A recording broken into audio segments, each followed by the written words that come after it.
Bonjour, je m'appelle Stéphane, j'ai 45 ans, je suis extrêmement drôle, très intelligent et surtout très modeste.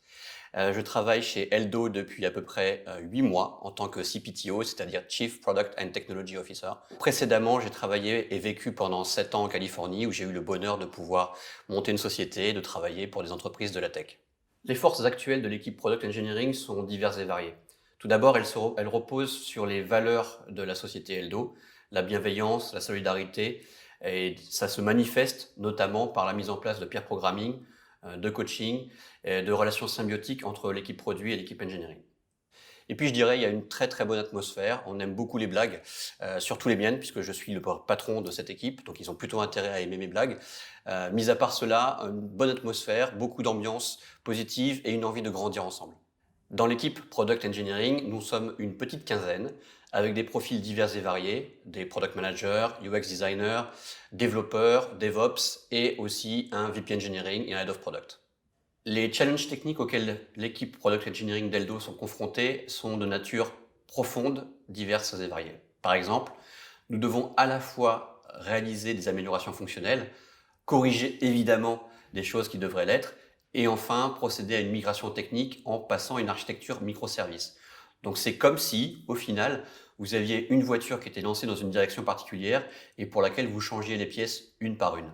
Ce qui, je pense, va intéresser des personnes avec des profils produits, c'est se placer dans une démarche d'amélioration continue et donc de passer par toutes les étapes de la fonction produit, depuis la compréhension des besoins utilisateurs jusqu'à la mise en place d'hypothèses.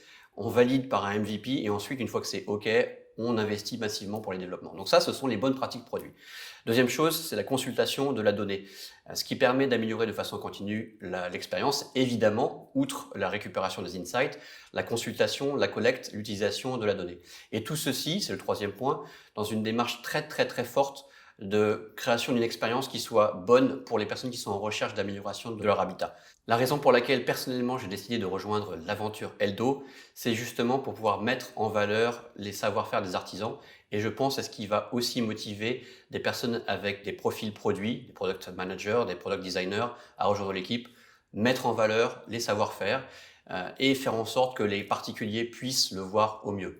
Si je devais convaincre un développeur ou une développeuse d'ailleurs de rejoindre l'équipe technique d'Eldo, je dirais que le premier élément, c'est de rejoindre une équipe bienveillante, solidaire et motivée, comme nous avons pu en parler précédemment.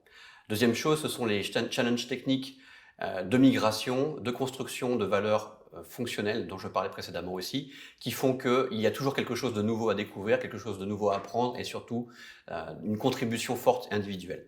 Et troisième point, non des moindres, c'est la possibilité de travailler sur une semaine où nous avons réduit à la portion congrue le temps de réunion, puisque nous avons compris lors d'une des rétrospectives qu'il était important que chacun puisse passer du temps de production, et donc nous avons décidé d'organiser la semaine de façon à ce que chacun puisse travailler plus en étant en réunion moins longtemps.